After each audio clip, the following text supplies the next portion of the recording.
तसं नको.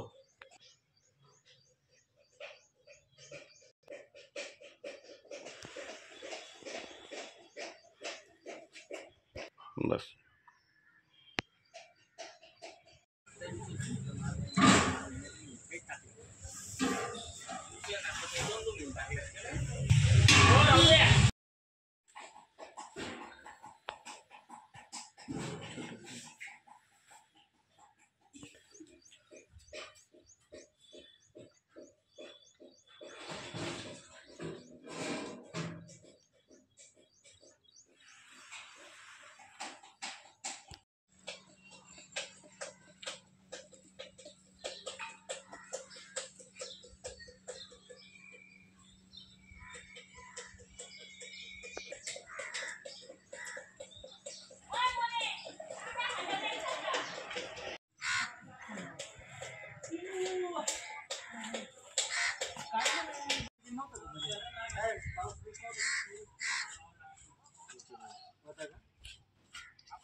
पण जर बघितलं की आता सध्या आपला जो मोसम आहे बरोबर आहे की नाही, तो पावसाचा चालू आहे.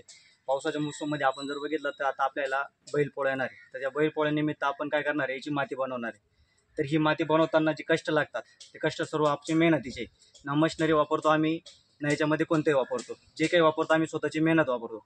स्वतःची मेहनत वापरून ज्याही पद्धतीने आपण बैल बनवतोय, हे सर्व बैल जे असणार आहे ते हाताने बनवणार आहे. आपण जर बघितलं आता आपण बैल आता हे वाळणार आहे, वाळल्यानंतर आपण कलर देणार आहे आणि कलर दिल्यानंतर ते मार्केटमध्ये विकायला नेणार आहे. परंतु सिच्युएशन अशी होती की ज्यावेळेस आम्ही मार्केटमध्ये जातो तर मार्केटमध्ये गेल्यानंतर तो जो बैल आहे त्या बैलाची जी किंमत असते ती मूळ किंमत आम्हाला भेटत नाही, जे आम्ही मेहनत घेतो. तर लोकांना फक्त त्या बैलाच्या मागे एकच कारण दिसतं की ही वस्तू कशाची आहे, मातीची.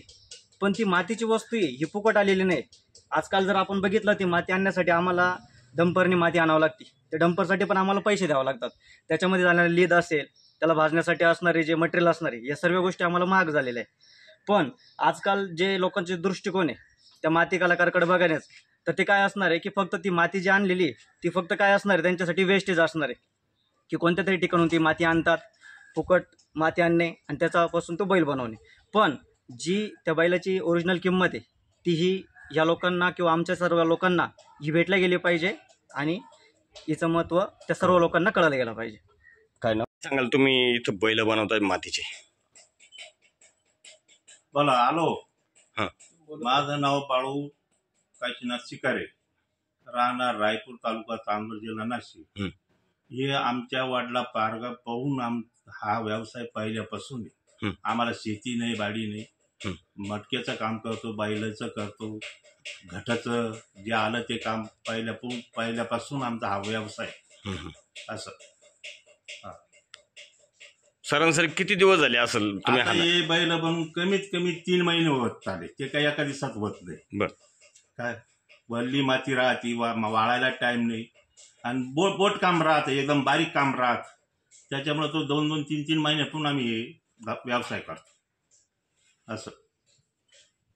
काय सांगाल दादा, तुम्ही इथं या ठिकाणी मातीचे बैल बनवताय? बाळू शिकारे, राहणार रायपूर, तालुका चांदवड, जिल्हा नाशिक. काय मातीचे बैल बनवायचं काम असतं. लोक शेतकऱ्या बैलच नाही राहिले, तर पोळ्याच्या टायमालाच आठवण येते. मातीचे बैल ही परंपरा, आमचा पारंपरिक धंदा आहे हा असं. आता पीव्हीपीचे यायला लागल्यामुळे आता हे बुडत चालले असं. मातीचे बैल बनवायचं पारंपरिक धंदा आहे तुमचा? पारंपरिक.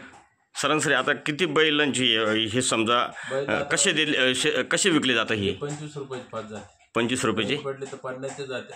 25चे 5 जिकायचा बॉस. अच्छा. पहिले 5 रुपये. सरासरी किती मागणी अंदाजे?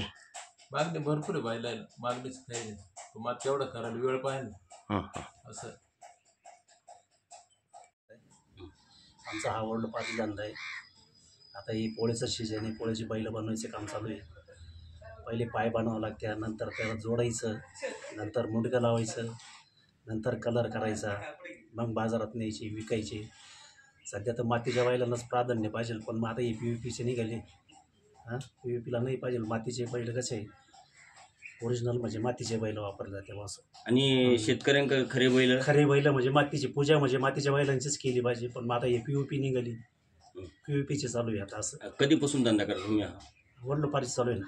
हे बैलांचा धंदा कधीपासून चालू केला आता पहिल्यापासून पहिल्यापासून हो पहिल्यापासून चालू. सरासरी तुम्हाला माती कशी आणावी लागते काय माती काही बांधाऱ्यामधून आणतो, त्याला शेण काढावं लागतं, माळावं लागते, हं. नंतर मग बैल करतो आम्ही त्याच्यावाले. भरपूर मेहनत करावं लागते. अच्छा हो. ठीक